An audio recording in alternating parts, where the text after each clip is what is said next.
திருவாரூர் அருகே நேரடி நெல் கொள்முதல் நிலையத்தில் நெல்லின் ஈரப்பதம் குறித்து மத்திய குழுவினர் ஆய்வு.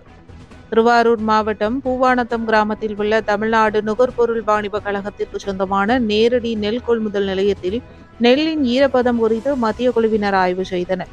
விவசாயிகளிடமிருந்து கொள்முதல் செய்யப்பட்ட நெல்மணிகளை கொள்முதல் நிலைய ஊழியர்கள் மத்திய குழுவினரிடம் எடுத்து காண்பித்தனர். அதனை மத்திய குழுவினர் நெல்லின் ஈரப்பதம் குறித்து ஆய்வு செய்தனர். மேலும் கனமழையால் நெற்பயிர்கள் மழைநீரில் சாய்ந்தால் நெல்லின் ஈரப்பதம் அதிகரித்துள்ளதாகவும் 22% ஈரப்பதம் உள்ள நெல்லை கொள்முதல் செய்ய வேண்டும் எனவும் விவசாயிகள் அதிகாரிகளிடம் தெரிவித்தனர்.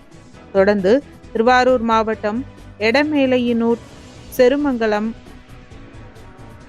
பைங்காநாடு, திருத்துறைப்பூண்டி உள்ளிட்ட பகுதிகளில் உள்ள நேரடி கொள்முதல் நிலையங்களில் நெல்லின் ஈரப்பதம் குறித்து மத்திய குழுவினர் ஆய்வு செய்ய உள்ளனர்.